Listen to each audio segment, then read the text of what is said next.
She was called America's first female serial killer, but Aileen Wuornos wasn't born a killer. She was shaped by a life of abandonment, abuse, and instability. Before we dive into her story, here's a timeline of key events to help you understand what shaped her path. What led Aileen Wuornos from a troubled youth to death row? Let's take a closer look. Aileen Carol Pittman was born on February 29, 1956.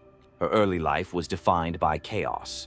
Her father, a convicted criminal, was never in her life and died while incarcerated. Her mother abandoned her and her brother when Aileen was still a toddler. The children were adopted by their maternal grandparents. But instead of stability, Aileen found dysfunction. The home was reportedly filled with neglect, emotional abuse, and instability. From a young age, she learned to survive on her own. By the age of 11, she was exchanging favors for basic necessities like food and cigarettes. At 14, she became pregnant after a traumatic experience involving an older man.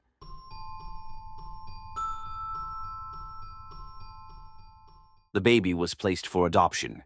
Aileen was then forced out of the house and became homeless. She began living in the woods near her Michigan hometown. In her late teens and 20s, Aileen drifted across the country.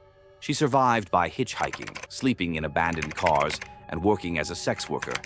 Her arrests began piling up for theft, disorderly conduct, and solicitation. In 1976, she briefly married a much older man in Florida. The marriage dissolved within weeks after allegations of physical confrontations. Her behavior became increasingly erratic. She was volatile, angry, and often under the influence of alcohol. By the early 1980s, she was well known to local law enforcement.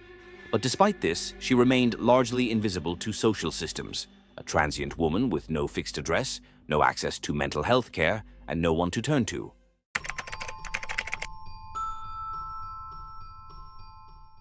In 1986, Aileen met Tyria Moore at a Daytona Beach bar.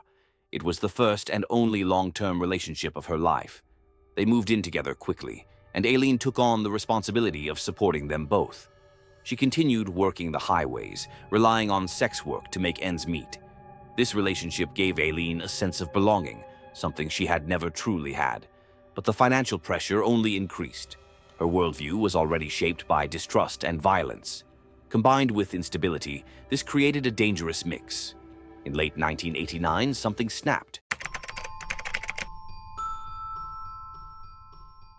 Over the course of 1 year, Aileen Wuornos killed 7 men. Each victim had picked her up while she was hitchhiking or working. The men were later found deceased in remote areas. Aileen confessed to the killings but claimed that most were in self-defense. She said the men had assaulted or threatened her. Investigators believed the motive was robbery. Each victim's car or belongings had been taken and sometimes sold or abandoned. The truth remains disputed. Was she retaliating out of fear or escalating to violence as a means of control? The courts didn't hesitate to move forward with charges.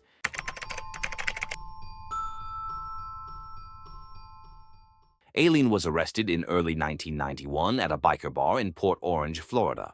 Her partner, Tyria Moore, had already left Florida. Authorities tracked her down and convinced her to help in exchange for immunity. Tyria placed multiple calls to Aileen, encouraging her to confess.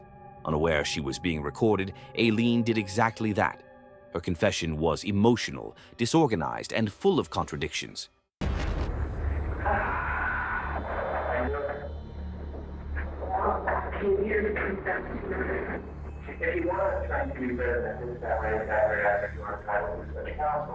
But it was enough. She was charged with multiple counts of murder and tried separately for each case. During the trials, she insisted the killings were acts of self-defense, a last resort. On death row, Aileen's mental state became increasingly unstable. She made unsettling claims in interviews, suggested conspiracies, and often spoke about being targeted by unseen forces. Mental health experts diagnosed her with personality disorders. Some believed she was suffering from delusions. Others saw signs of deep-rooted trauma and post-traumatic stress. Yet at times, she was articulate, reflective, even remorseful. She gave several interviews to journalists and filmmakers, one of whom later described her as deeply wounded, but not without humanity. I have to come clean and cleanse my spirit in the name of Jesus Christ. So I have to come clean and tell the world the lies that went on through my mouth. I mean, now prosecutors and cops. And that you killed the 7. Her story quickly attracted global attention, not just because of her crimes, but because she challenged traditional ideas about gender, justice, and violence. Aileen Wuornos was executed by lethal injection on October 9, 2002.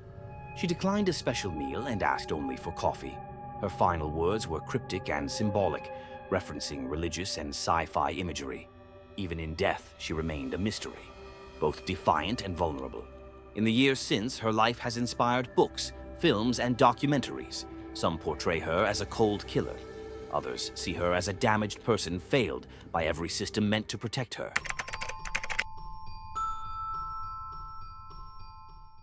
Whichever side you fall on, Aileen's story is more than just a list of crimes.